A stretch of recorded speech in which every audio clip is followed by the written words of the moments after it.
Bueno, muchísimas cosas, no solo la literatura, ¿no? Me ha influido la necesidad de tener el placer inmenso de contar y escuchar historias, por venir de una familia del norte de México, emigrada hacia la Ciudad de México, donde además las abuelas, mi padre, los tíos, son gente que le gusta muchísimo contar cuentos, contar historias y gozar cuando están juntos, ¿no?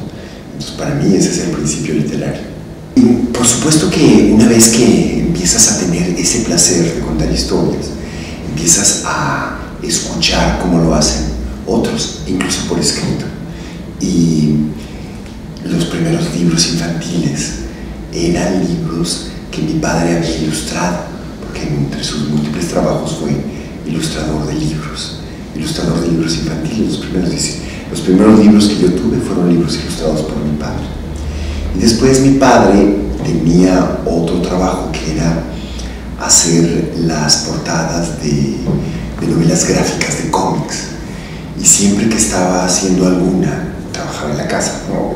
Siempre que estaba haciendo alguna, yo le pedía que me contara de qué se trataba, por qué la hacía, y por qué hacía los personajes con tales características y con tales otras. Entonces también siempre para mí lo narrativo estuvo vinculado a la imagen y al dibujo y a la pintura. Entonces a mí desde entonces comenzó a interesarme la literatura como experiencia que tú vives cuando te enfrentas a ella, como cuando te enfrentas a un cuadro abstracto que te gusta mucho, ¿no? O sea, un Malevich o un Kandinsky son experiencias, no es la anécdota de lo que está pintado. De la misma manera, a mí en la literatura me interesa mucho menos la anécdota que la experiencia de enfrentarte a una historia.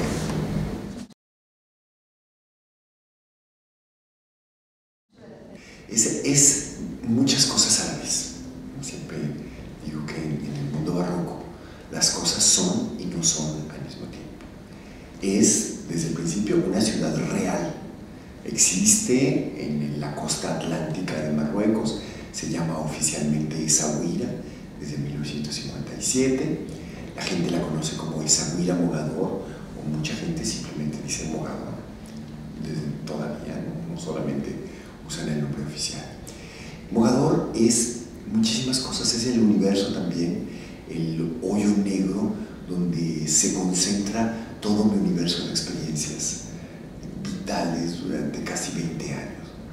Mogador es también una ciudad imaginaria, o sea, no solamente es una ciudad real, por lo tanto, después de investirla, dejarla penetrar por todos mis fantasmas, se convierte en un fantasma también, ¿no?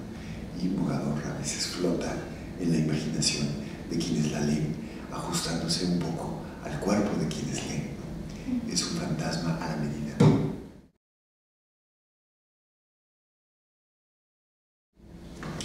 Es muy difícil describir a México en pocas palabras, porque justamente entre más lo conoces, más larga tiene que ser la explicación.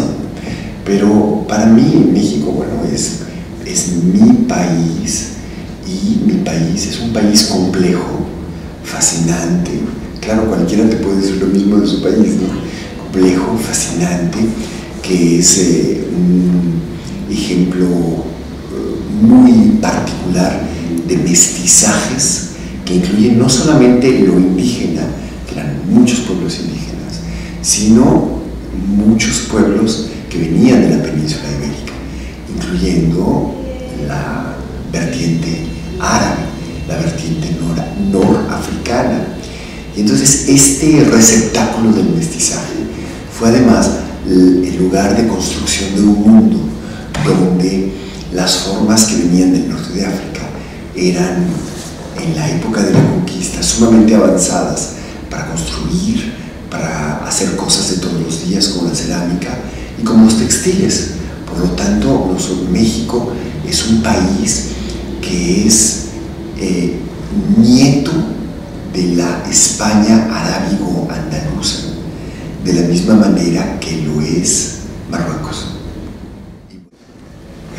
Y México es eso, es un extremo. México es un extremo es una mezcla de razas y de culturas, pero sobre todo de culturas. México es un país barroco, donde todo se soluciona mejor con un ritual que puede ser una fiesta o no necesariamente una fiesta, pero un acto ritual, que con una decisión de trabajo al estilo protestante norteamericano, ¿no? México es eminentemente barroco, por lo tanto las emociones, los sentidos, todo lo que puede concebirse como el mundo anímico está vivo, está actuando todo el tiempo para aumentar o disminuir la cohesión social. México es un país lleno de misterios también, como muchos otros países, justamente por esta dimensión barroca.